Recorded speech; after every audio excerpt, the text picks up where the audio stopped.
आडवाणी के इस्तीफे से उठा विवाद फिलहाल सुलझा। आरएसएस और भाजपा के वरिष्ठ नेताओं के मनाने के बाद आडवाणी ने वापस लिया इस्तीफा। राजनाथ ने कहा, आडवाणी द्वारा उठाए गए मुद्दों पर गंभीरता से किया जाएगा विचार। छत्तीसगढ़ के सुकमा में 25 मई को हुए नक्सली हमले में बुरी तरह से घायल वरिष्ठ कांग्रेसी नेता विद्याचरण शुक्ल का निधन। अंत्येष्टि आज रायपुर में। प्रधानमंत्री डॉक्टर मनमोहन सिंह और सोनिया गांधी ने जताया शोक। सीबीआई ने कोयला आवंटन मामले में पूर्व कोयला राज्य मंत्री दसारी नारायण राव और कांग्रेस सांसद नवीन जिंदल को बनाया आरोपी। जिंदल के खिलाफ कोयला ब्लॉक के लिए पूर्व मंत्री को घूस देने का आरोप। सुप्रीम कोर्ट ने इशरत जहां फर्जी मुठभेड़ मामले में गुजरात के अतिरिक्त पुलिस महानिदेशक पीपी पांडे की अग्रिम जमानत की याचिका खारिज कर हाईकोर्ट में अपील करने को कहा। निचली अदालत मामले में पांडे को कर चुकी है भगोड़ा घोषित। पिछड़े राज्य के मापदंड तय करने के लिए गठित कमेटी की आज नई दिल्ली में बैठक।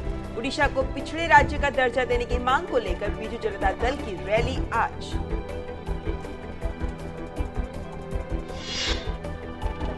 महाराष्ट्र मंत्रिमंडल में हुआ फेरबदल। एनसीपी के 5 और एक निर्दलीय विधायक को पृथ्वीराज चौहान सरकार में किया गया शामिल।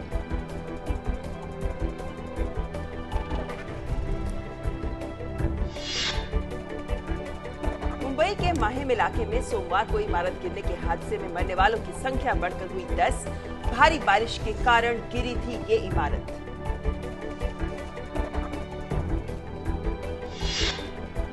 राष्ट्रीय महिला आयोग का नया मुख्यालय निर्भया भवन कहलाएगा। 16 दिसंबर के सामूहिक बलात्कार की शिकार पैरामेडिकल छात्रा की स्मृति में बनने वाले इस भवन का कल नई दिल्ली में राष्ट्रपति ने किया शिलान्यास।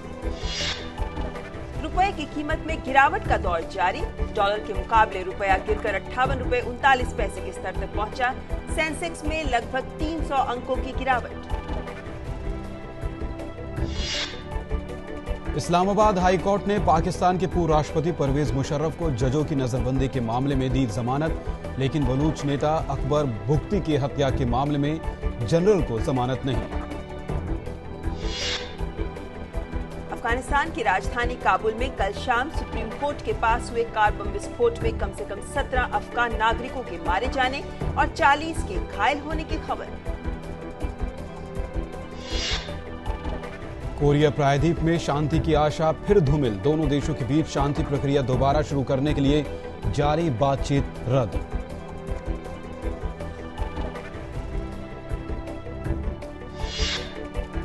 तुर्की के प्रधानमंत्री तैयब एर्दोगन अपनी सरकार के खिलाफ चल रहे जन आंदोलन के आयोजकों से आज करेंगे मुलाकात। प्रदर्शनकारी पिछले 11 दिन से कर रहे हैं प्रदर्शन।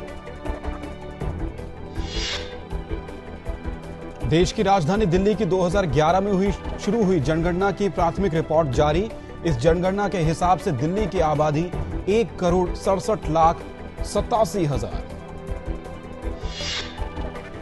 चैंपियंस ट्रॉफी के ग्रुप बी के मुकाबले में कल भारत ने वेस्टइंडीज को 8 विकेट से हराकर सेमीफाइनल में किया प्रवेश। शिखर धवन ने लगातार दूसरी बार जमाया शतक। आईपीएल फिक्सिंग मामले में गिरफ्तार श्रीसंत और 17 अन्य आरोपी को 26 दिन जेल में गुजारने के बाद मिली रिहाई। श्रीसंत ने कहा, कभी नहीं की फिक्सिंग। हितों के टकराव के मुद्दे के विवाद पर महेंद्र सिंह धोनी की मुश्किलें बढ़ी। बीसीसीआई के कोषाध्यक्ष रवि सावंत ने कहा, खेल प्रबंधन फर्म में अपनी हिस्सेदारी को साफ करने के लिए धोनी को देना चाहिए नोटिस।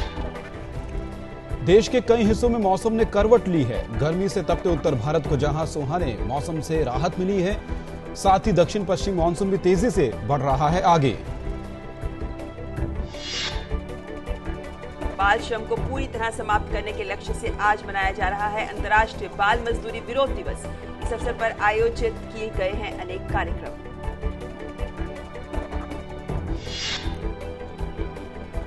और चीन ने अपने 5वें मानवयुक्त अंतरिक्ष यान का किया सफल प्रक्षेपण। यान में एक महिला समेत 3 अंतरिक्ष यात्री हैं सवार।